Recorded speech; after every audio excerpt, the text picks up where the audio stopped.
Hi, everybody. Okay, I didn't get the music cue correct, like usual. Oh, one day, Chelsea, we should just hand this over to Sarah because letting me do these things is not good.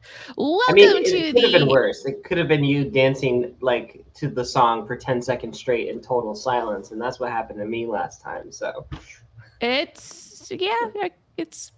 okay. Well, here we are. Welcome to the Underground QA podcast. It's season 5.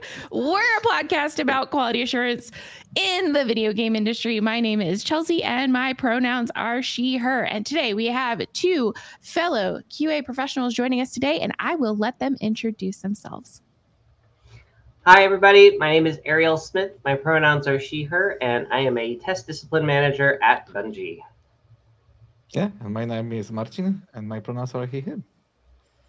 Today's disclaimer: all individuals appearing in the podcast are not doing so as official representatives of their respective companies, and the opinions expressed here are their own. I have to do it that way because that's what you always hear at the end of the ads, you know? They try to sneak in all the legalese very quickly.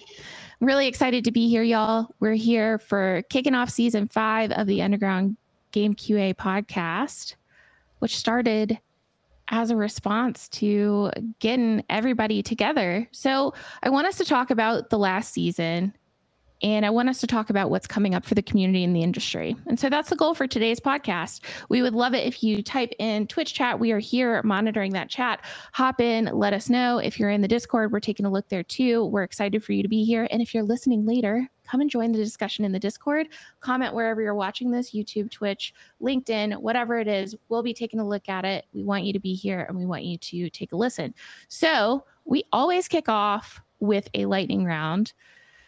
And we're going to have me try and do tech stuff again. So good luck. But today's lightning round is: what was the best game, board game, video game, any kind of game that you played in 2023? Ariel, why don't you kick us off while I try to get myself together? Okay. Well, I'm going to steal the most obvious answer here, which is Baldur's Gate 3. And she even brought up the trailer. Yeah, this game is amazing. I've been a huge Baldur's Gate fan since I was a kid. Baldur's Gate, Shadows of Om, and Throne of Ball were both some of my favorite games to play as a kid. And then more recently, I've gotten really into Larian Studios' Divinity Original Sin games, which are a ton of fun. And Baldur's Gate 3 is just like a perfect combination of the two of those. And I have almost no complaints about it. Aside from the fact that maybe it's too long, because I still haven't finished it yet. But I have hundreds of hours of this game. I love it. It's so much fun. Can't say enough positive things. It definitely deserves all the acclaim it's been getting this year. Wow. Perfect time buzz there. Awesome. Marcin, tell us about what yours is. I'm not the person that plays the games that usually came out the same year. So for me, it's American Truck Simulator. So I really love driving a car. And it's like a meditation for me.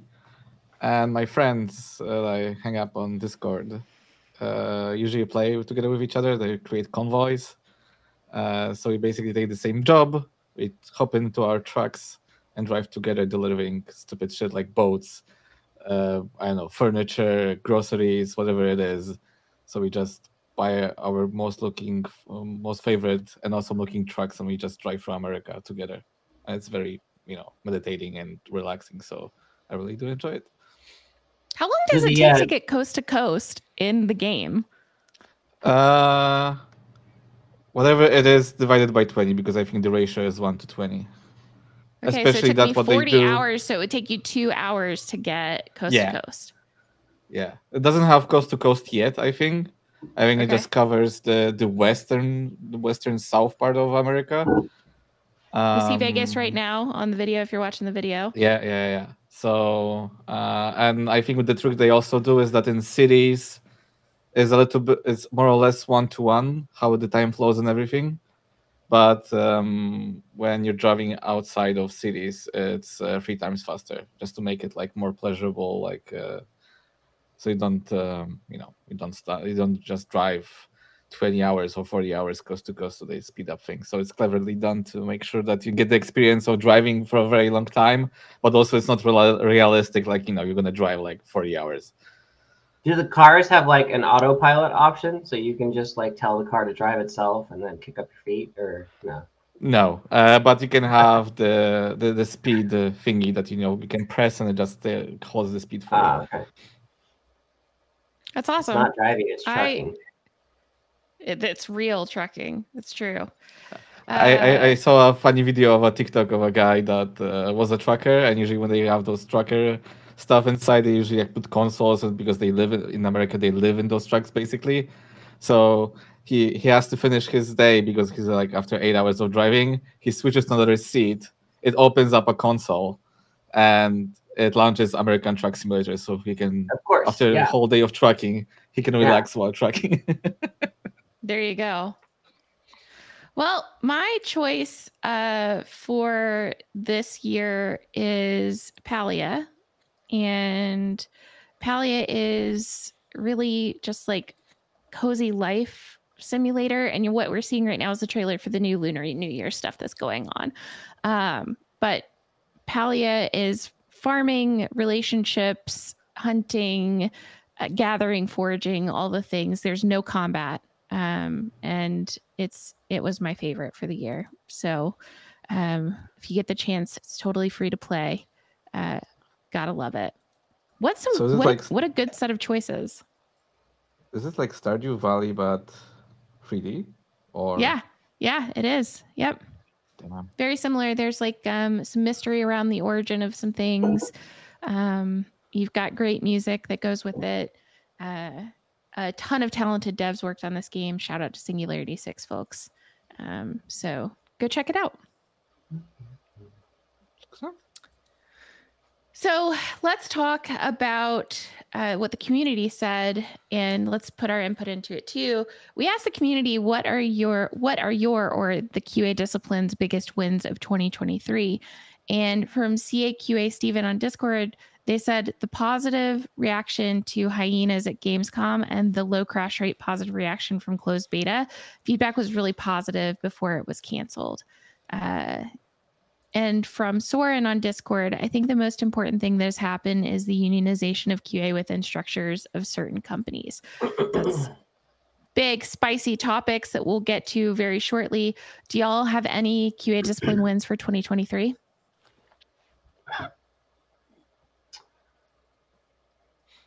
Discipline wins. I had the same with unionization. Like a union was created in Poland based off the layoffs at CD Projekt, and now they are gathering a lot of people around themselves across the whole industry in Poland.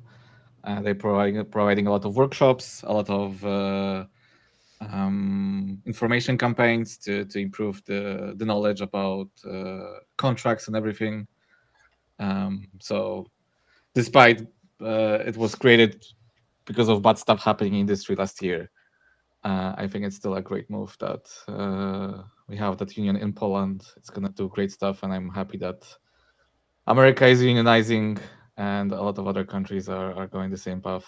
And we see that, I think, the biggest example of how unions can work together if there's more than one. The beautiful example of Tesla in Sweden, when the unions in the Tesla factory said, sorry, but we don't accept and we will stop working. All other unions from other industries back them up, and I think they stopped delivering stuff for Tesla factories. Like there are some other branches of the industry, like postal service, shipyards, all that stuff. They were like, if that union is getting hammered, all other unions gather together to support that union, and they will stop providing services for Tesla. So I think that's a great thing to be happening. So that my hope is that further down the line, other unions will collaborate with each other, so we can have the same thing when we see that something is happening in one industry and it's bad for those people. Like as a society, we can batch up together and be like, "Hey, stop it! It's not. It's not fun. It's not nice. Like, play by the rules." I don't know if you saw this, but I posted this thing that my partner sent me in our Discord the other day, which was someone telling a story about how dad grew up in a family that worked in the coal mines, and he told this story about how one year he got a toothbrush for Christmas, and the next year he got a bike, and times were so unpredictable. And this person told her grandma that story, and her grandma said, "Yeah, tell your dad that he got his bike the year we got a union." Wow. That's a powerful. It's definitely a powerful example and story. Yeah. I don't want to spoil mine because mine's coming up really soon in the show. So I'll talk about mine later. Here's another one that we asked the community. What's the most important thing you learned in 2023? From Sharp Bladed on Twitter or X. Sorry, I'll never get used to it. If it's not written down, it's not real. My gosh. So true. But then again, you got to keep it alive or else it's murder. To harken back to, I think, season 2 or 3.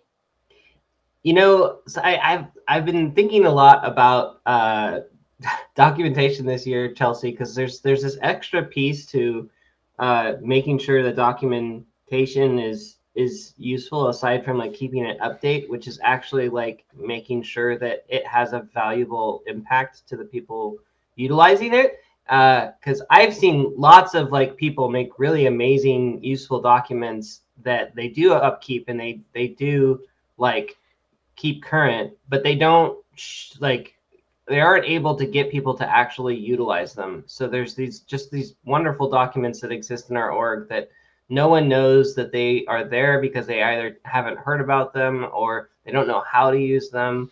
So there's more to keeping your documents alive than just updating them. It's also you have to make sure people know about them and know how to use them. Very true. Super true. I always give the example of that you have to treat your documentation like you would treat your code. Like if it's not used, you just delete it. Otherwise, it's going to create problems. So smart. Same thing with test cases too. Like if you're not using your test cases, if they're not doing any active work, it's kind of the pesticide paradox idea of like, you actually don't need to keep running it. You actually don't need to keep doing that. Like, let's just move on and delete. The pesticide paradox you were talking about there? Pesticide paradox is where if you continue to test something, it's going like as it goes on, as you continue to test, it's not going to find anything. And therefore it's just going to like, there will be no defects found and the test case is no longer useful. It's no longer finding any weeds. Everything has been killed in that area. And so saying like, oh, we found all the bugs because there's, this testing has been going on. No. It's likely just moved to a different area. Your test case is probably stale and you've rooted it all out. So delete that, figure out where the next space is and keep growing and keep looking. So like stop using the pesticide or start using the pesticide somewhere else effectively. Yeah, exactly. You may have weeds, but your weeds may not be reacting to that pesticide anymore. You may have other spaces you need to look where there are weeds in your garden. So like, you've already killed everything. You've killed everything you were looking for. Move on. Chelsea, can I troll you a little bit? Sure. So how do you consolidate the pesticide paradox with the first principle of testing, which is testing shows the presence of defects, not their absence? I mean, it's a great thing. I think the idea. So I'm going to take a really kind of personal twist on this and say like my idea of testing is testing based off of risk. And so if there's no risk in a space or low risk in a space, then why would we devote time to it when we do know that there are defects, that the presence of defects is in other places, but not every defect is measured equal. And so knowing that a defect exists is not the same as knowing that an important defect exists. So I would take a more risk-based approach. When I usually explain to people why sometimes it's good, even though the pesticide paradox exists and you shouldn't be just testing something that that already has most of the weeds pruned out, is the value of confidence. So like, for example, the golden path of, for example, download the game, install the game, launch the game and play it for a little bit, right?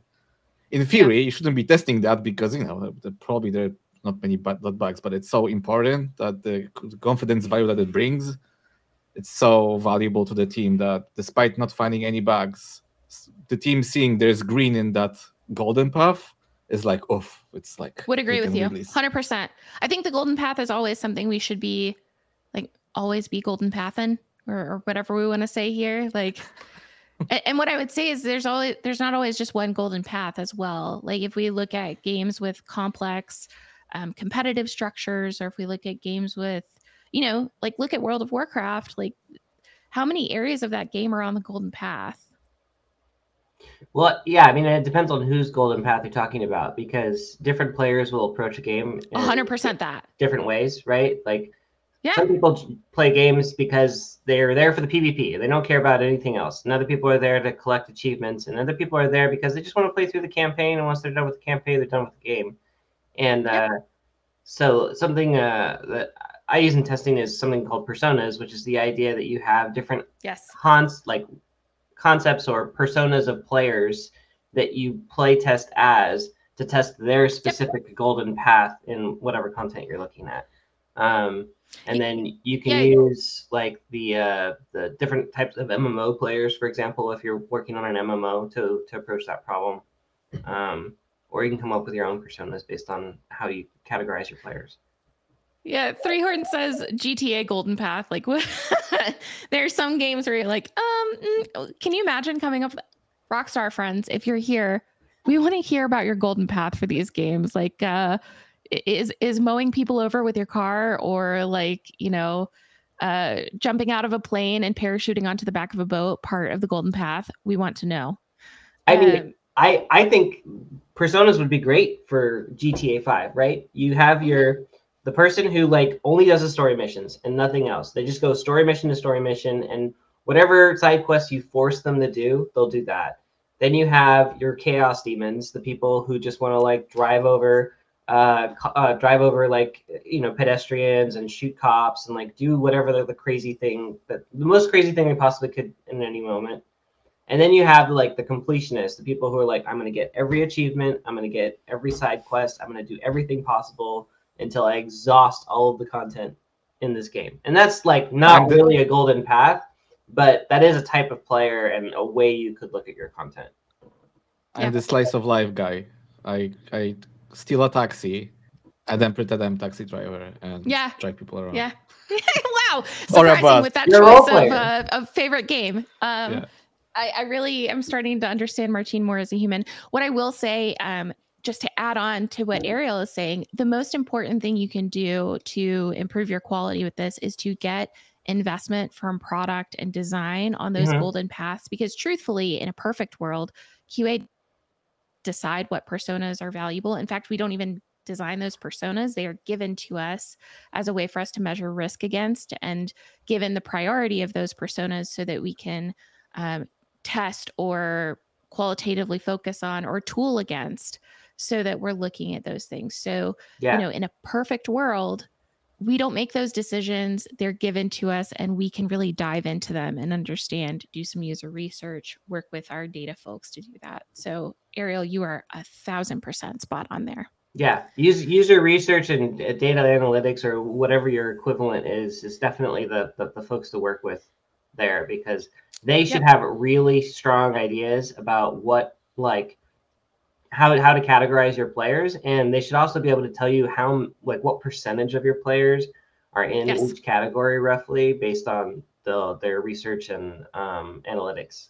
So maybe you don't even care about 2 or 3 of those personas because they represent 2% of your players, and you want to focus on the 3 personas that represent 90% of your players. And it's good to understand that, because there are reverse situations where highly competitive games do care about that 2% a bunch. And that's the thing. And so, like, don't put the pressure on yourself to make that decision. Work with your product team as a whole. Work with the entire group of folks there to help you understand what that quality is. My gosh, that's like a whole podcast on its own, y'all. Yeah. I would love to do that. Come back That'd be to a great episode. Because what if that 2% is streamers? Right? Then you care a lot about them. Yep. Agree. We have one more. Oh gosh. Another whole podcast we could do. Yeah. We have one more community response for the important thing you learned in 2023 from PermaJT. Apologies. if I got your name wrong. Believe in the process, even if it feels repetitive. And then there's a smiley emoji behind it. Smoke builds every day. I mean, I'm so curious to know what this means, because sometimes I would say, like, this is something you should do. Like, you shouldn't give in to doubt before you've had a chance to, like, see a plan actually come through to fruition, right? But you should also be skeptical about the process too. Like, I wouldn't want people to just be like, well, we have a plan and we're sticking through it no matter what happens. Like, no, I think a healthy dose of skepticism is good. So I'd be really curious to know what they meant by this, and like what lesson, like what real life experience is behind this lesson, because I think there's an interesting story there. Well, I think both are not exclusive. Like, Yeah. I think in situations where you're in the thick of it, you just follow the process. Sometimes even the steps don't make any sense. They were put there for a reason. But then after the whole thing has been done, then I think it's true to do a retrospective on it and be like, do we really still need that step, right? But I think that's the same as with the in medicine, right? Like, you'll have the same situations where you're doing something, doesn't seem like it's working, or like, you go to the gym, like anything that you do that results are not instant, they will show up in a month or two, right? Like, I think that's what the whole thing is about, right? Yeah. When you don't go to a gym and expect that in 2 weeks you're gonna be buffed up and leaner 20 kilos, right? Like, you have to trust the process and just believe that the proper dieting, nutrition, going to the gym, staying healthy, in the long run is gonna be good, even though you don't see it every day. Unless you put, I think there are a lot of videos where people are like, I saw recently some videos about, there was a guy doing a Wii challenge for a whole year, for doing Wii Fit, to see if the Wii Fit will help him. Spoiler alert, it didn't. But he said that looking back at the videos and editing, he looked at noticeable change in his mood due to physical activity. Mm-hmm. When in the videos he looked like a tired, beat up person, and after a whole year, the latest videos were like he was looking pretty good and happy. So just believe in the process and do it. I actually had a tester once who didn't run a test case, and when I asked him why, he said because that test case is stupid. And I was like, okay, well, did you know you missed a high priority issue because he didn't run it? A case where I wish he had a little bit more faith in the process, or at least more vocally voiced his concerns instead of just deciding to skip a step. Yeah, absolutely. Test cases are so important. They're there for a reason. Sometimes the wrong reason, but you should know what it is before you decide not to run them. All right, y'all, we're going to move on to a section of the notes which is called industry things. Get excited. So it's time for me to stop smiling at this, because 2023 had an immense amount of pain and difficulty in it. And we had a lot of studio closures and layoffs across the industry. In fact, I'd venture to say that if you're a QA person in the industry, you personally know someone who may even still be searching for their new profession. A good amount of folks, even in our Discord, are discussing leaving the industry. Can y'all give me some thoughts on studio closures and layoffs? And I'm going to keep it pretty short because we got to motor through some stuff. But if you have some thoughts here, other than, my friends, we're with you. We will do anything we can. We have a resume review channel where we are actively working through things. I've got a couple of quality minutes coming up on some of this stuff. Any other thoughts that y'all want to give?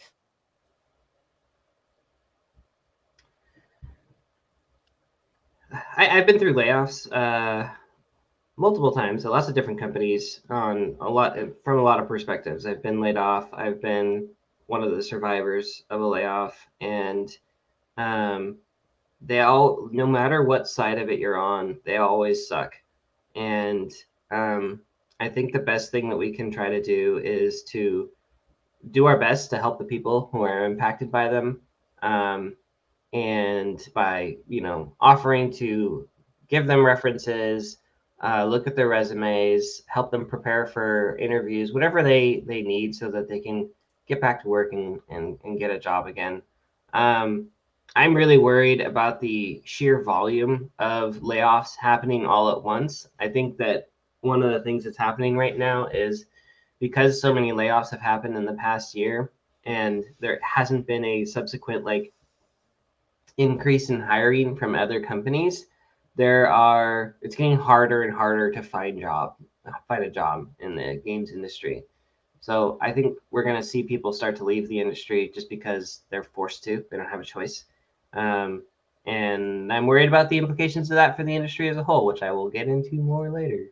But yeah, just do what you can to help the people around you who are struggling best we can. Yep. Yes. I have some dark thoughts, but I'm gonna focus on positive thoughts. So Rami Ismail did a great tweet when discussing the topic of layoffs, of not defining yourself by the work you do. Like, try to separate the work you do from the person that you are. Like, the work doesn't define you. Like, it's part of your definition, but it's not the whole definition of you. So don't beat yourself up if you got fired or not. Like, that, it does not define you. Like, you're a person in your own right, and you have your own value besides your own work. So believe in yourself, especially that most of the cases, like we've seen with Blizzard, like it doesn't matter how much seniority or value you bring to the company. It was a pure mathematical financial decision, and nothing else. So keep your heads up and try as best to differentiate that. And the other thing is that, as Ariel pointed out correctly, that a lot of people will be pushed out of industry. And even though it's bad for the industry itself, a lot of people have negative thoughts, like they don't want to leave the industry because they love the industry, they want to work on games. But I've seen many cases of people going outside of industry, being there, and then coming back when it was a little bit better, or they gain experience, or they just had the opportunity to get back. So don't beat yourself up for going somewhere else or trying to find another job outside of industry. And take care of yourself. Like, the priority is yourself, your well-being, your income, and everything. And don't try to force yourself staying in industry for forcefully. Like, try to do the best to take care of yourself and for your income and for your friends. And as Chelsea pointed out, like, there are friends around you, there are people that are willing to help, and we are one industry. And like if you can reach out to anyone from the industry, and it's rarely to see someone, like, if you reach out to help in the industry and someone be like, no, go away. Like, usually people help each other. So yeah, reach out if you need help. My camera's not working, and I apologize. It's interesting. I get a lot of contacts, and what I will say is, be specific if you're reaching out to someone that you don't know, to ask for help and say, hey, I need a resume review for this specific role, or I need help with interview questions of this type. I will say it's overwhelming to get questions of like, I just don't know what to do, or like, help me, and that's all. What I will say is try to make a measurable path for yourself. Sit down, do the resume work with someone, get the interview question help that you need, get career counseling, and those can be 3 separate people, but it's okay for you to ask for help in small bits to not overwhelm yourself. And it's okay for you to ask for help, but just it's very hard, and it will feel like screaming into the void if you're just asking for generic help. So help us help you by knowing what you need and knowing what your passions are. And I would say really reevaluate those things. And it's okay to do that and say, like, okay, so if I can't be in the games industry, what would be something that I would enjoy doing in quality assurance in software, or quality assurance in hardware, or quality assurance in mechanics, because there are plenty of those positions that are available as well. Yeah. Indies are going strong with seeing huge success on the market. In 2023, we saw a huge crop of those folks come up, new companies starting from the seeds of lots of strong folks from across the industry. In fact, I think it's blurring the lines a little bit between indie, true indie, AAA indie, AA indie, all of these things. Give me some thoughts here. I'm gonna try to reboot my camera, so don't be afraid if I pop off again. But let us know what your thoughts are while I'm getting that situated. So one of my thoughts is that I think that the way that things like Roblox and Fortnite are really trying to lean into their user-generated content and people like creating games within games, basically. I think that that's going to lead to like a really interesting increase in the number of people that are doing that, especially given the success of like Lethal Company. That was a Roblox game originally, and it was an absolute smash hit on Steam. And I think we're going to keep seeing examples of that. But I also think that like that's going to be like a 1 in a million like chance of success. Like if you're setting out to do that, like as this is my business model, I'm going to make a game in Roblox, and then it's going to be a smash hit there, and then I'm going to go make that same game in Steam, and it's going to be a smash hit there, like, and release it to Steam. I don't think that that's going to happen for a lot of people, but I do think that the space is there for it to happen for enough people that it will feel like a pretty substantial change in the market. So I think we're going to see more Roblox to console or Roblox to PC games, and then maybe similarly some stuff with Fortnite, depending on what happens in that space. Marcin, what are your thoughts there?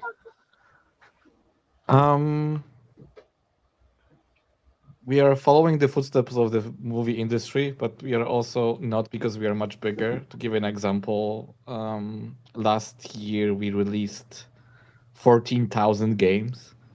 Woof. So I don't know. I didn't do the math. How many of those were AAA, but probably like 100, maybe even less. To give it and to compare it to the movie industry, there were only 114 independent movies released last year. Probably doesn't count like releasing those on like movie sites or whatever, but definitely it's much smaller. But as Ariel pointed out, like your chance of success is not that big. Like we seen with Little Company. Little Company is Phantasmagoria, but different setting, but the same premise. With which is also quite crazy that the person basically started their game career doing games in Roblox. So it's basically Little Company. When you look at the history of the guy, he did a lot of small games, like little concepts of games, and then he took all of that, mashed them together into Little Company. And you never know if it's going to be a successful or not, like you had with Vampire Survivor, when you had with Cult of the Lamb, right? Cult of the Lamb is basically Isaac, right? With additional feature. I don't know, it's a little bit, I always hate doing that because it's a game in its own right? But it's just added, which is wonderful because I love it. The whole aspect of maintaining the city, the little village that you have, and all that stuff, and then expanding it, and it kicks off, right? But you never know which block. Like you could have thought that cheese and chocolate will go well together, but apparently they do, right? Or whatever the combination is. Like you have to find those magical combinations together that will click, but sometimes that's not enough either, right? Like we had the biggest examples with movies, right? Like you had Blade Runner, it basically flopped at the release, right? And now it's revered as a cult classic, right? So sometimes even having all the ingredients that match doesn't make it a hit, because again, 14,000 releases of games last year. How many you looked at? It's enormous. It's a number that you cannot even perceive, right? So it's cool and it's awesome that the industry is so big that we have so many titles. Yeah.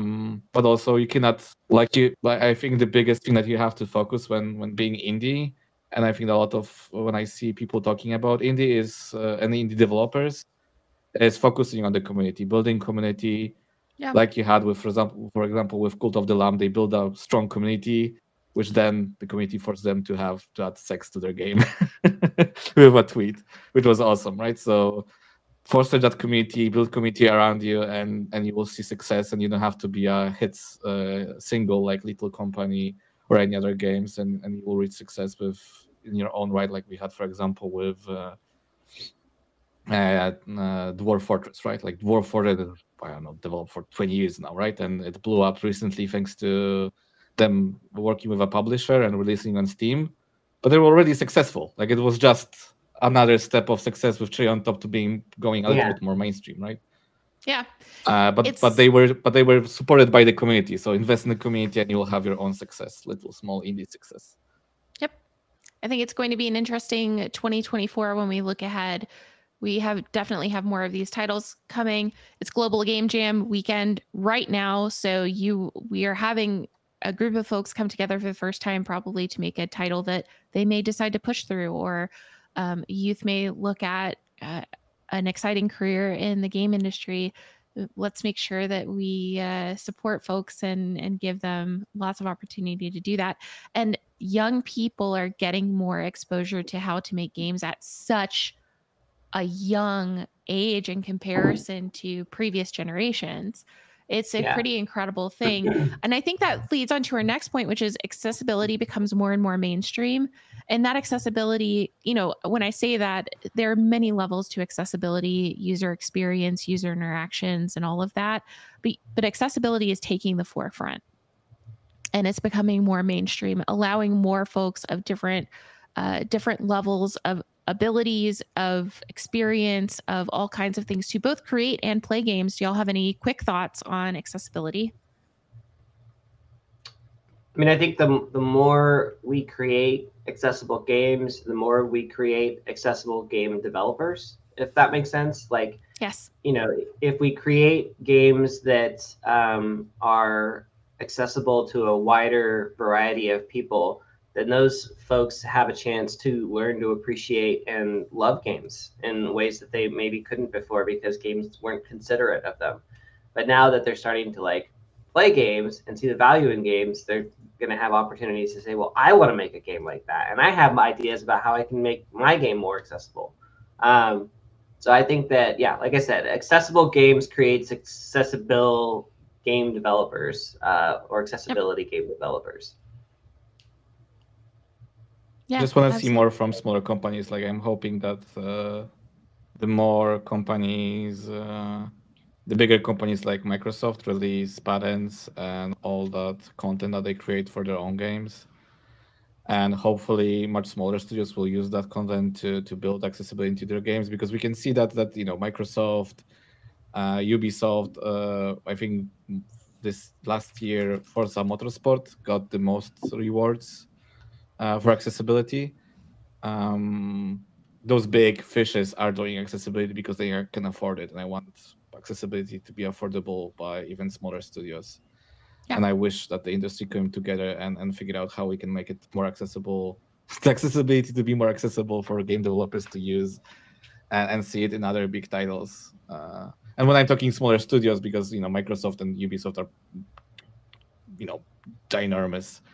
But I'm talking small, like 1,000, 2,000 people studios, not always have the greatest accessibility, or sometimes missing altogether. I want those studios to have accessibility as well, not only the biggest of fishes.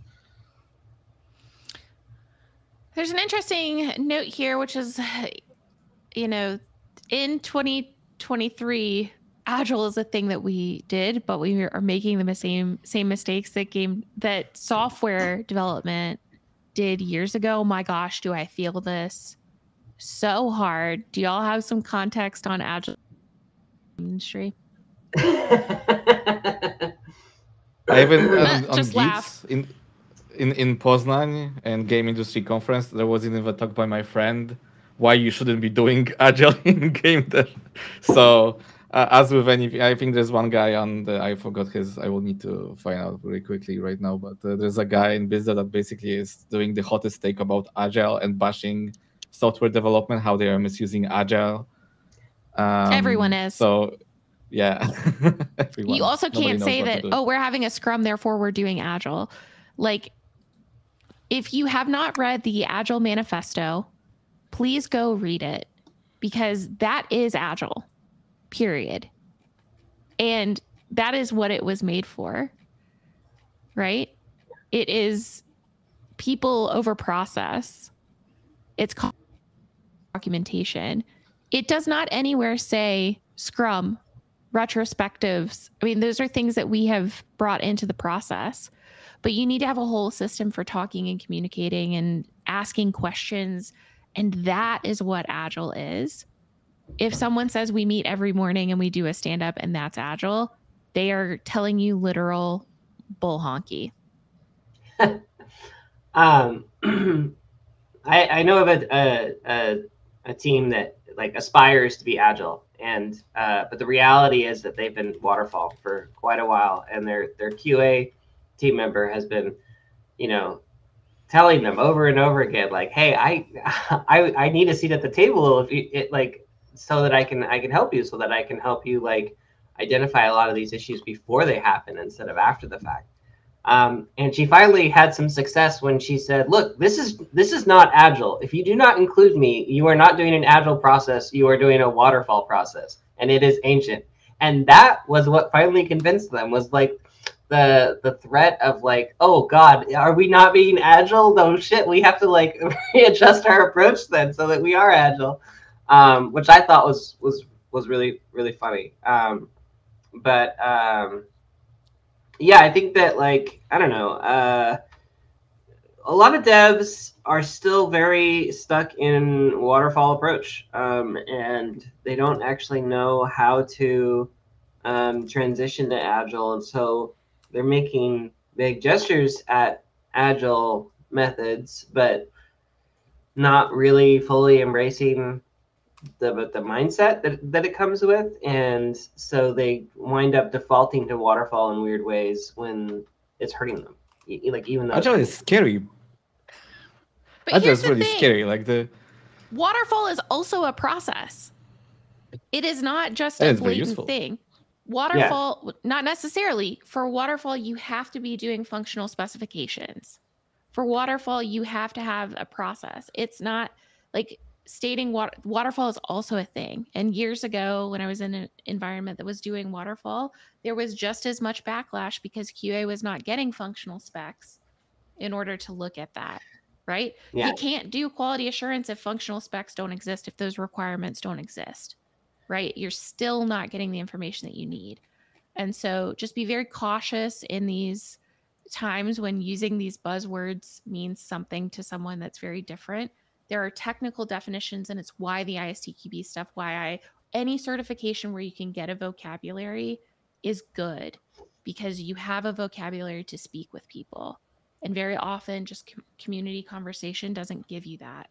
So this is your call to invest in yourself and in your team, and to learn these things and to ask the questions of, okay, what do we need to do to get all on the same page? I don't care whether it's write a big, long functional spec documentation at the beginning of the project, or if it's to write epics and user stories, but we have to do one or the other, and you have to include me in that process.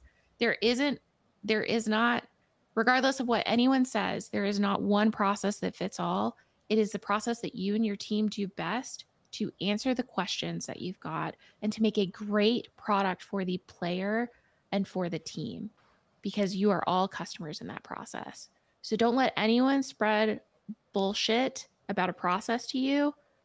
Make sure you do your research and like advocate for what your team needs, because nothing should come out of a box for your team.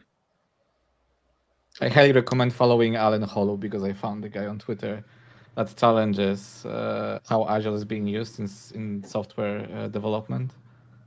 Did you say his name was? Alan Holub. I also wrote it in the chat. So the guy challenges how Agile is being misused. Especially he challenges very much the scaled Agile.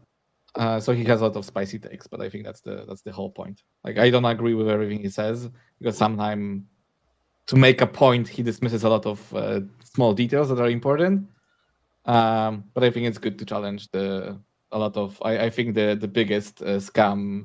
I mean, it's not a scam. It's a framework like any other is, but safe is the Scientology of Agile. So you have to have a before you start even doing it, you have to buy certification and courses on it to start doing it. Like it's you can see it was geared towards big corporations that they will spend whatever bucks for any magic powder to persuade themselves that they're doing good, even though it's doing anything, right? Yeah. And that's the scary thing about Agile, right? Because it's you have to fail fast and go fast and iterate and all that stuff, and everything is do whatever fits, and that's scary. And Waterfall builds you structures, and we are humans, and we love structure. I love knowing that after the game designer creates a thing, he passes it to a programmer, and then programmer creates some things, and he passes it to a designer. It's nicely structured. I can follow it. It makes me feel safe. Does it work? No, because Waterfall works when you know how much money you will earn at the end by making the product. With games, you don't know. You might sell one copy, or you might sell millions of copies. You never know. And that's why we see those crunches and moves in premieres of games, right? Because they will use Waterfall, and then they're like, "Oops, the world dried out. We need to release it now."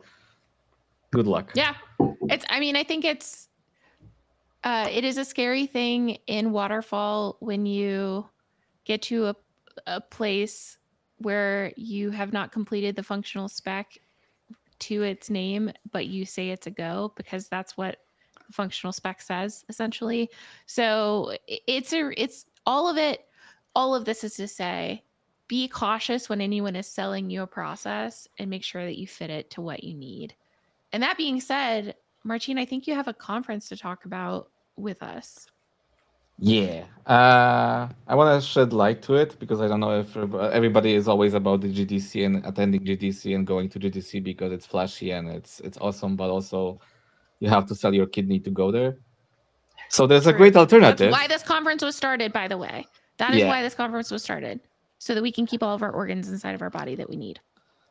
So Rami Ismail, which I probably butchered his name, organized GameDev.World conference, which has great speakers, great content. It's totally free.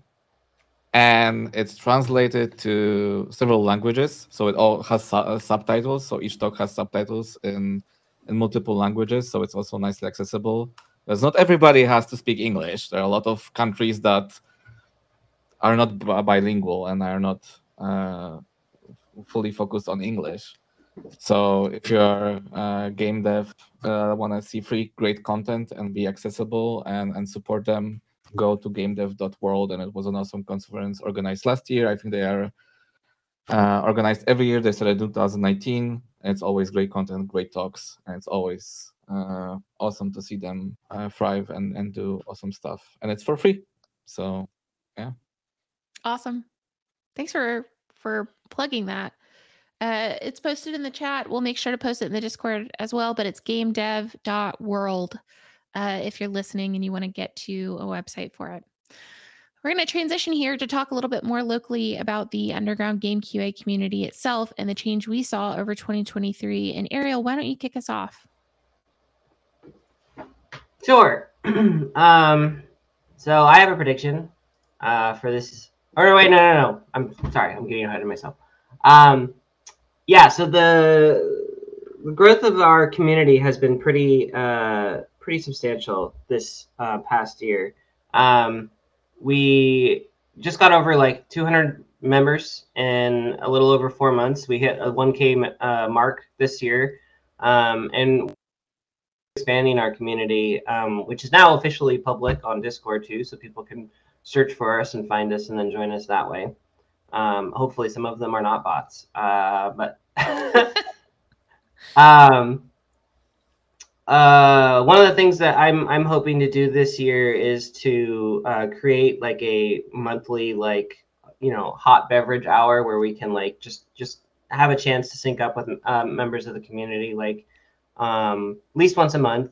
And then we're looking at doing some other kinds of Discord events, including next month, in light of all of the layoffs and other things that have been going on this past year. I want to do a resume workshop, a live resume workshop with the members of the community.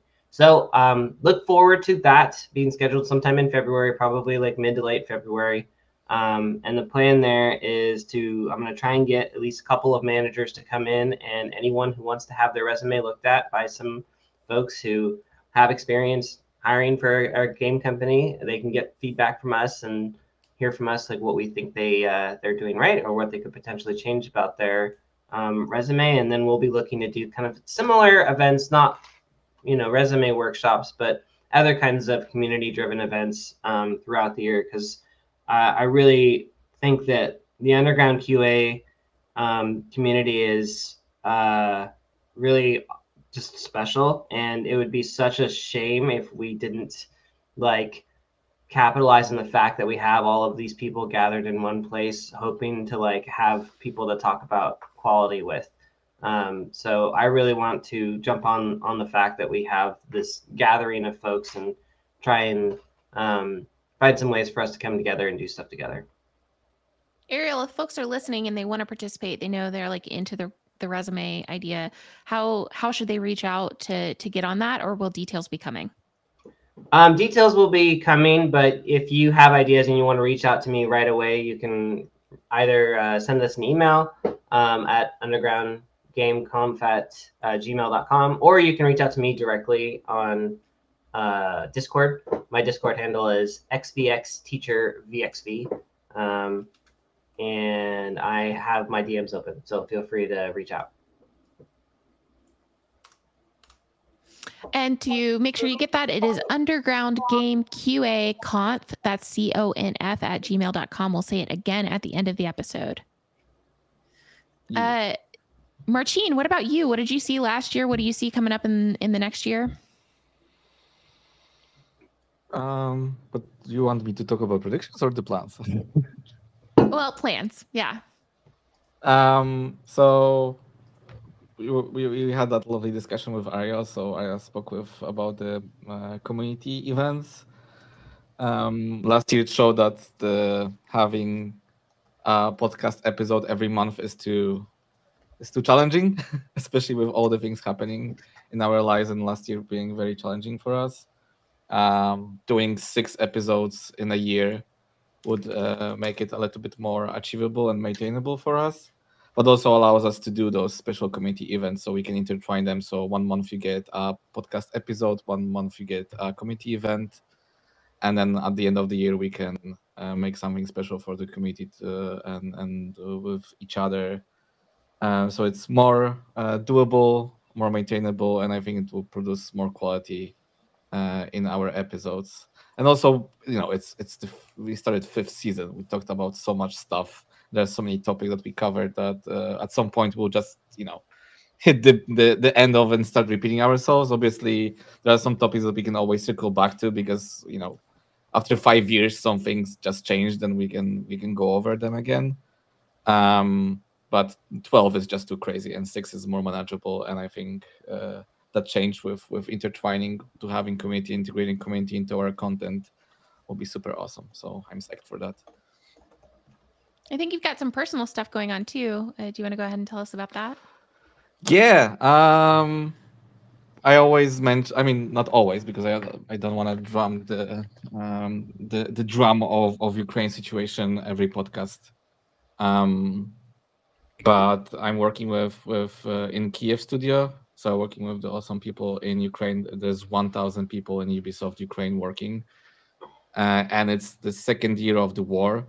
And despite that, Assassin's Creed Mirage was done by teams in Kiev and Odessa, Prince of Persia as well. So a lot of great titles, and I think the crew Motorfest. A lot of great games were done last year, and Avatar as well, Pandora. So despite the whole conditions, and it's if it's not every day, it's every other day. You get raid alerts of missiles and strikes and everything, and it's not nicely done like after work. It's done in the mornings, during at night, before the night. Like it's always random, and it makes people sleep deprived. You have to go to a shelter, sometimes even 30 minutes or whatever. So the situation is harsh to make games and software in that country. And yet, despite that, I'm working with many talented people and we create great stuff.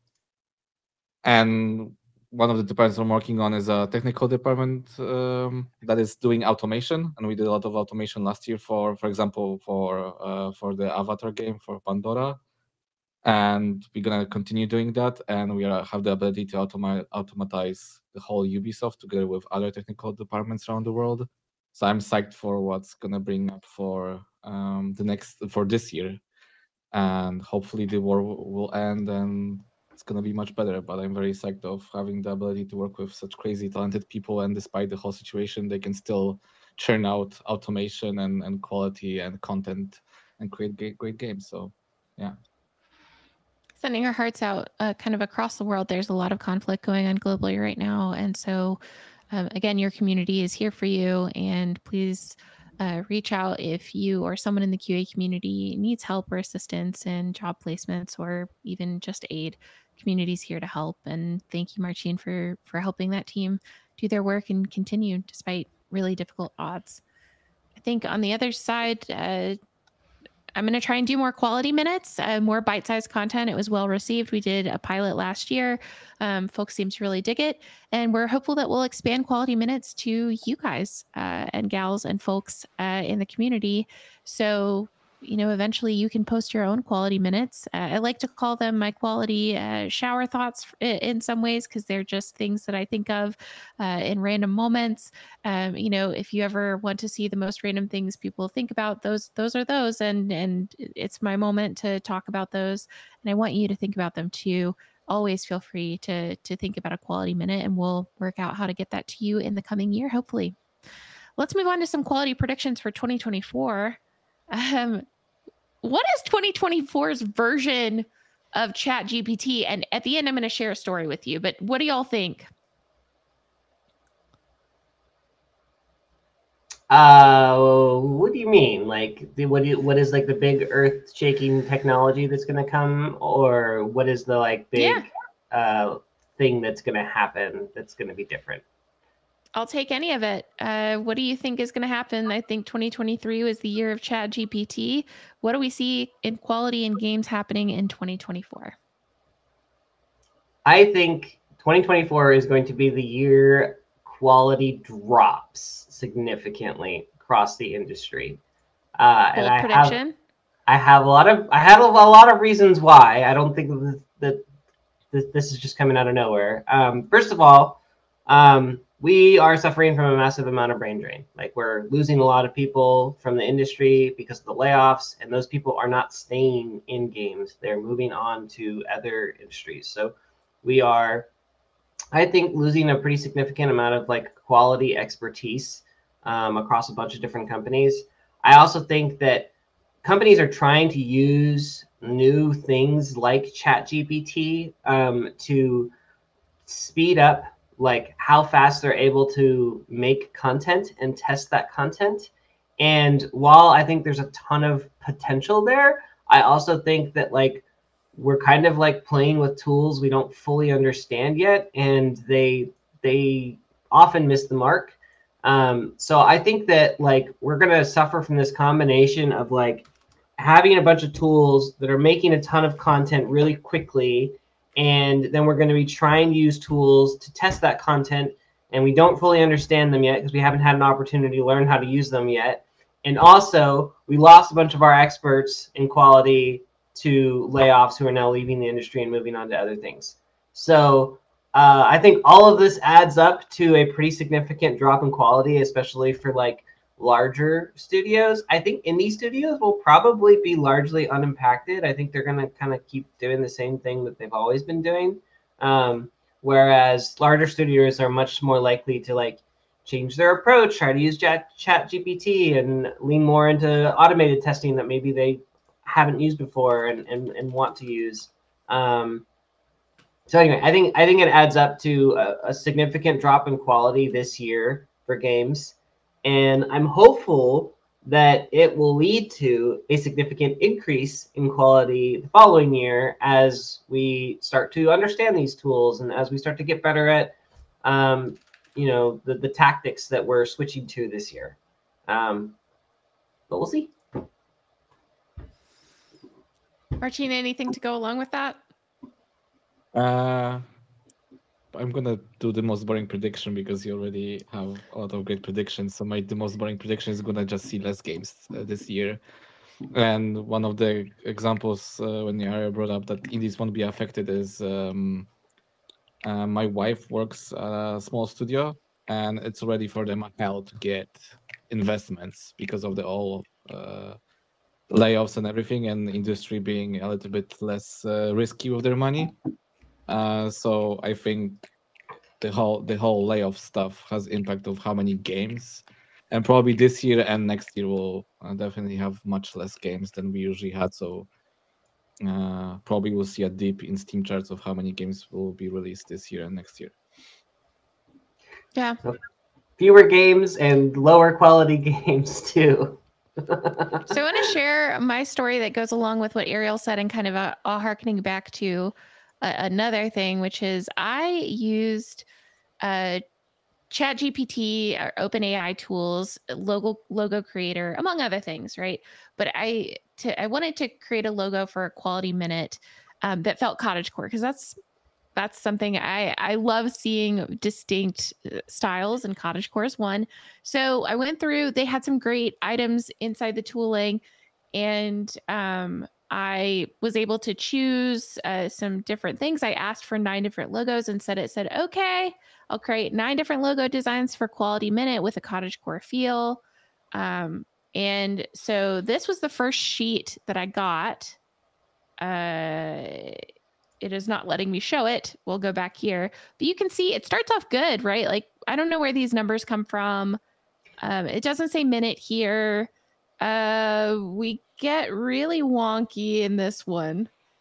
Say Quality City. We're at Quad Light now. Okay, the Quality Minute. This one looks good, and so I choose. I asked it to check its spelling, and it was like, I don't see any spelling things, but it regenerated. And so we've got Quality.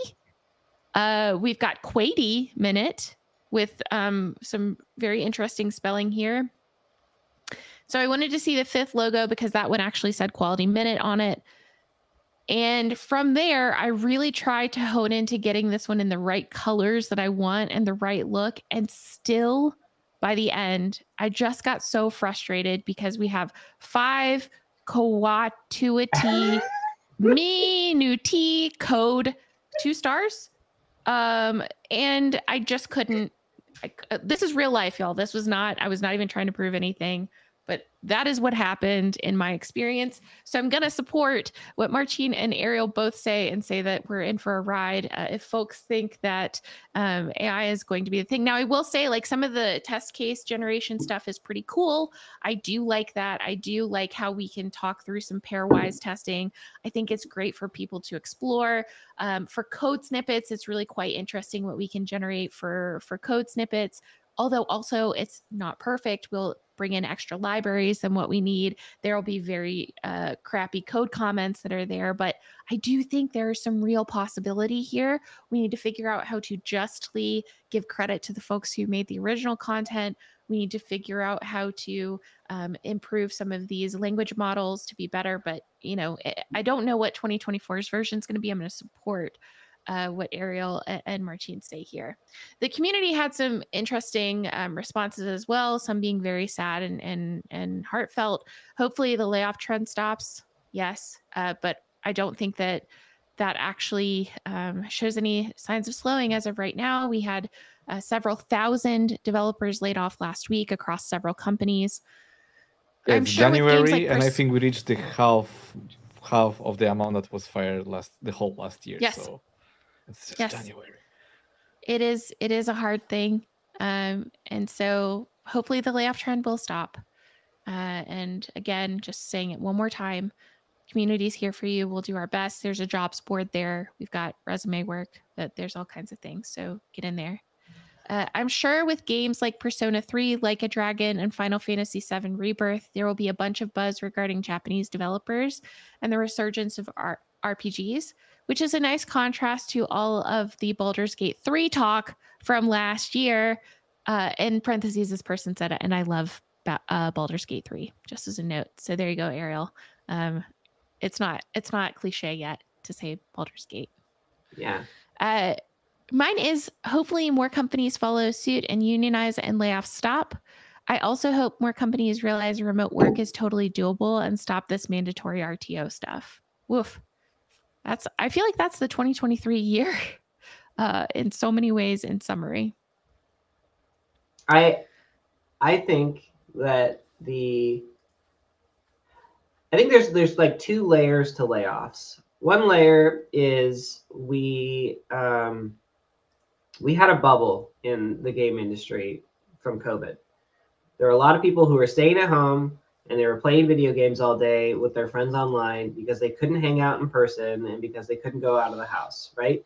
So game companies did what they always do. They saw, oh my God, we're having massive growth. Wow, that's great. We should take all of that money and invest it and like hire more people and make a bunch more stuff and keep making money. Like the capitalism machine got excited and it started just turning and turning and turning. And then COVID still here, but people are going outside again. They're meeting with their friends in person again, and they're not as interested in playing live service games for like hundreds of hours a month. They're interested in doing other kinds of things. So the bubble is bursting. And because of that burst, game companies are making less money and they're having to do massive layoffs of all of the people they hired when the bubble was happening. So that's the first layer. And I think that will slow down. I think that actually will like come to a halt as the bubble, as we recover from the bubble and reach a new level of normalization.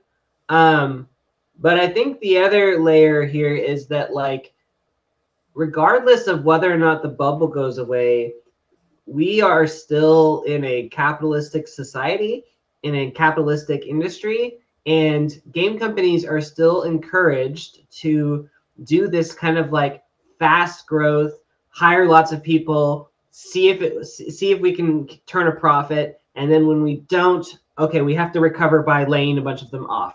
I don't think that's going away. Like even if there isn't a bubble, that is still going to be here. And in order to change that, we need to convince companies that they need to take a more sustainable approach to how they deal with things like HR and recruiting. Like we have to convince them that like it's actually more expensive for you to hire a bunch of people and then fire them and hire a bunch of people and then fire them. And how do you do that? I think you do that by unions. I think you do that by having unions that say, if you want to fire a bunch of us, then okay, you can do that, but it's going to cost you like a year in severance or something like that per employee. Then suddenly layoffs are maybe not so palatable to companies because the unions have really strong agreements around what layoffs actually look like.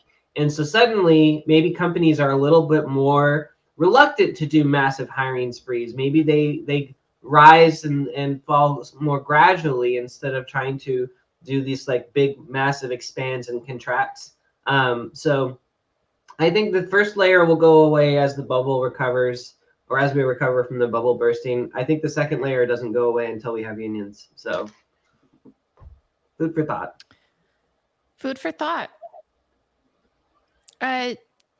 One of the next community comments was, my hope is that game studios will remain ethical with their usage of generative AI and other AI tech, and that QA won't be impacted negatively for it.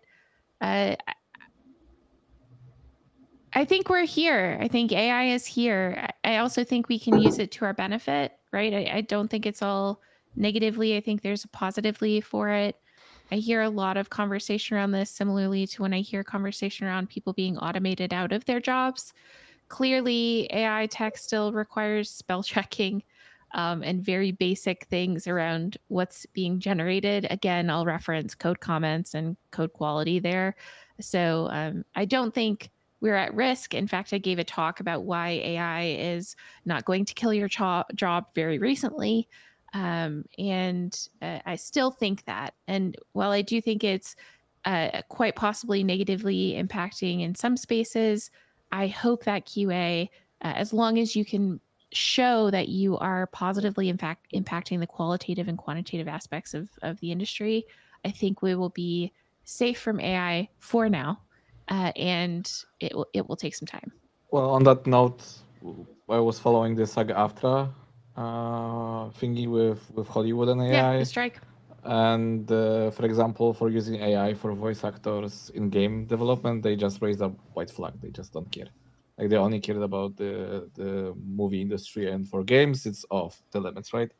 Like there are companies like inside Ubisoft, we have a whole legal department, and we are trying to make sure that all our internal AI tools are legally okay and ethical. And we have a lot of great stuff internally about ethical stuff of AI.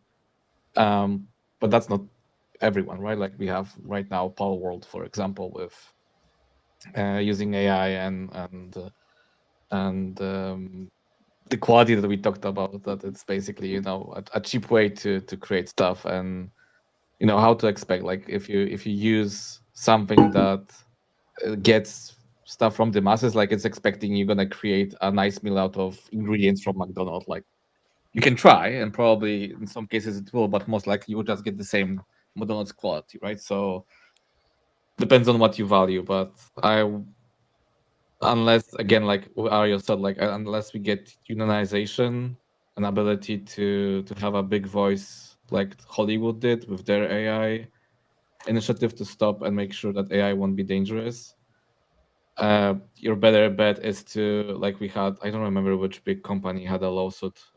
I think New York Times, I think, was with ChatGPT about their content. So most likely gonna get that legality and ethicality from those big lawsuits, where big companies with lots of money will be like, "Hey, ChatGPT, it closely looks like our stuff, and you have to stop." And already you can see those repercussions with AI industry being afraid of that, and saying that, like we had with the nightshade, for example, like the same thing, like poisoning the well and poisoning the models to not be able to scrape the art, right? And now the AI industry is a little bit scared that I think the OpenAI said that if you put so many barricades on AI, you're gonna stop the revolution.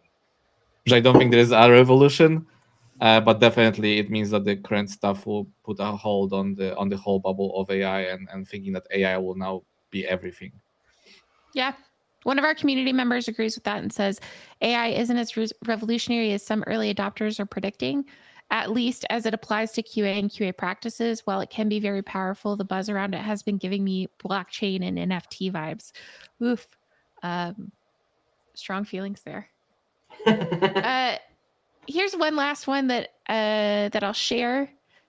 More startups. There are some really talented, really senior people getting caught in these RIFs. Reductions in force is what RIF stands for. Or who can read the writing on the wall, with the cross-functional teams being much more common. A more diverse professional network allows for an easier time of finding a full team to take the risk on starting a new venture. I think we kind of referenced that up at the top of the show. Lots of new studios starting with lots of amazing talent that is quite experienced in the industry.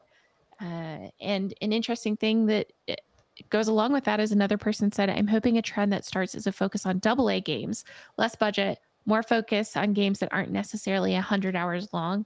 There's definitely a market for them, and maybe studios will start seeing value in them. Do y'all have any feelings about those two items? We're just going in circles with it. I'm hoping that the games will be less big, because I think when Witcher 3 and Horizon and all other open worlds were coming out year after year, everybody was like, "Can we stop?" I think also Red Dead Redemption 2, right? And at some point it stopped, but when now we have Baldur's Gate 3 and another open world games again, like with. So I think it's just a cycle. It's gonna be like, it takes a lot of time to develop those games. So I think it's just gonna be. I think there's space for all of them. So I don't think. Just wait a year or two, my friend, and you're gonna see a little, especially with the next 2 years, you're gonna see a lot of small indie and AA titles, and you'll have to wait until studio comes up with AAA, like big open world, like GTA 6, for example. Yeah, I think it'll be interesting. I really do believe that just like the ebb and flow of generational wants and styles, I think this, there's games generations as well, and we'll see things change here. But as we see the rise in younger gamers, it's quite possible that we're going to see a rise in smaller format games, because that is what this generation is growing up on, is small engagement, mini game creator, UGC-esque things. And so I'm going to make a prediction for the next 15 years, which is in 15 years, games are going to take a smaller bite-sized chunk universally, because that's what, very open world, very bite-sizey when possible. So I'm going to make the long play. And if we're in season 21 and we get there, hold me to it. I don't think you're right, because at that time, Star Citizen will be released. What I find interesting to think about is the fact that a StarCraft mod and a Warcraft like UGC mod led to the creation of like one of the most popular games ever, because it was originally like Defense of the Ancients was like a StarCraft and Warcraft 3 UGC map that someone made. And then that got turned into a game, and then League of Legends made a version of that game and has blown up and become this massive hit. And that was like when the tools at hand were only like map creators in games like StarCraft. And now we have things like Roblox and Fortnite, which are really trying to like give you a lot of tools to play with. And kids are having fun, like going crazy with creating games in those spaces. So if we got like one massive hit out of the Blizzard map creators, imagine how many hits we're going to get out of something as big as Roblox and as robust as Roblox. Yeah, and Machinima, which is another version of UGC tools that came from games. Machinima literally created an entire genre of content, and is probably why we're on Twitch right now, right? You've got Forge from Bungie 343+++, doing a great job at allowing for those things. Like, y'all, these small changes and tweaks that allowed for UGC 15 years ago are making huge impacts to the way that our generation builds games today. So think about the things like Roblox, Fortnite, and Minecraft, which are making the changes for the next 15 years of what that generation is going to create when we're all old and crusty and not making games, or making games and are old at doing it. So, let's look forward to that. I'm excited. I'm really excited about the future for that. I think at some point in the future, we're going to get to a point where you can ask an AI to automatically generate a game for you. Heck yeah. I think we're going to have a headset on, and you're going to say, like, can you make a level out of the dream that I had last night? I'm going to go one step further and say that my Fit watch or wearable that I wear to sleep will allow me to replay my dreams, and then I can turn my dream into a level, which nobody wants, by the way. My dreams are terrifying. You just want flying skateboards, and you're not gonna get one. Okay. But I did get my self-lacing shoes. Okay. See, there we go. So today we're at the end of our cast. Thank you so much for everybody who did that. We're gonna wrap up with Bug of the Cast, which is brought to you by Marcin. Hold on, I'm gonna share my screen. Marcin, you want to go ahead and start talking about what this is? Yes. So I play old games, and I reminded myself of a funny bug that is a physics implementation in Roller Coaster Tycoon, which is that steep tracks that go down generate much more speed than they should, and vertical tracks generate less friction. So in theory, you can have an infinite speed generation in the track. So you can start out, for example, 30 meters, the biggest drop, and end up like 30 or even 60 meters high. So you can see in the video, here's, for example, you can make basically forever going roller coaster because of that, because the speed that it generates there in that corkscrew is much bigger than the speed it loses when it goes that corkscrew. So you can have infinite speed generating stuff in roller coasters. So in theory, you can generate speed out of thin air thanks to that bug. So be careful how you implement physics, because in most cases it works wonderful, but if somebody finds out you're not physics accurate, they're gonna abuse them in funny ways. For example, in Half-Life, like watch Half-Life speedruns. It's always fun. So that's my bug. It's pretty funny. Man, I love this. I love this game. I highly recommend the creator. Marcel Voss is a really great dude. He has a lot of great content of torturing small people in those roller coaster theme parks. So Water shared a bug of the cast as well. We'll put it in the Discord server. Thanks for chiming in on Twitch with the bug. Before we head out, does anyone have anything they'd like to plug today? go to gamedev.world and look at the great content. It's awesome. Yeah, I echo that. Do that. Check our community at Discord. Yeah, I'm going to plug our LinkedIn. Hop into LinkedIn. There's Underground Game QA community group there on LinkedIn. The second thing is go and visit our shop for merch. And I will tell you, we do not get a darn cent from this, but we do get the ability to share awesome Underground Game QA merch with you. The website is ugqa.threadless.com.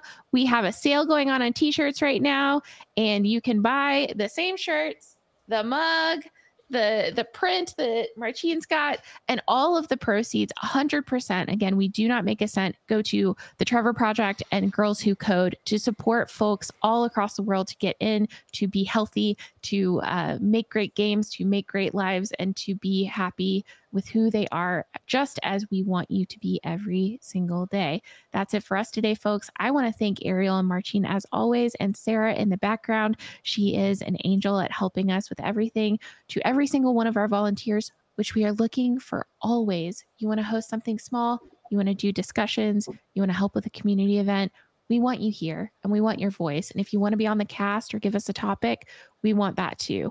We would not be doing this podcast without you. Thank you for watching.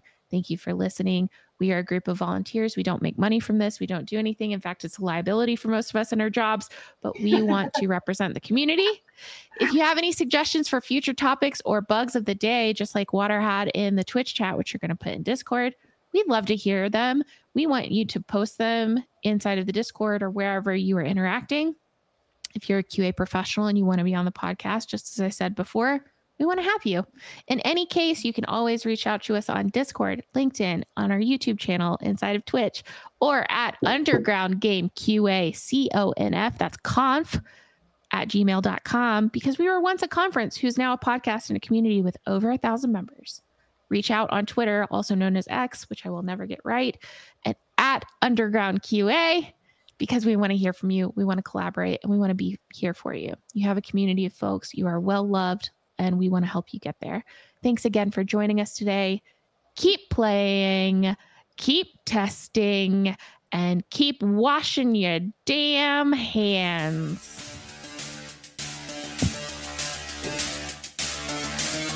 Thanks, everyone. Bye, game.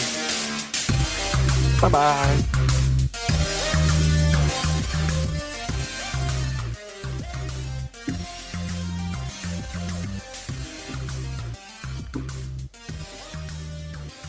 All right, we are off. Heck yeah. That was a great episode. Yeah. Oh, also, I just bought a blanket, an Underground QA blanket that I'm going to use to put on the floor blanket? for Kara to We're sleep apparently on. still on, apparently.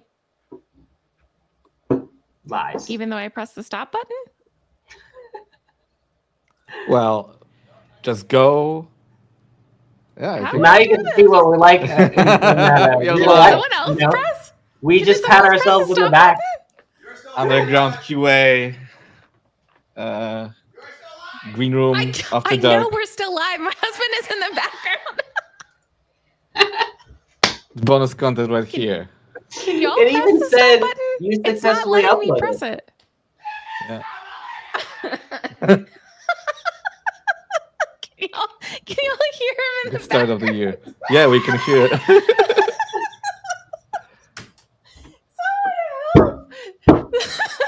Please leave this us on the podcast recording. I'm just leaving. We're just gonna leave. We're gonna end the session for everybody. I'll see y'all on the Discord. Bye. Taste of the year. Awesome. Bye. Bye.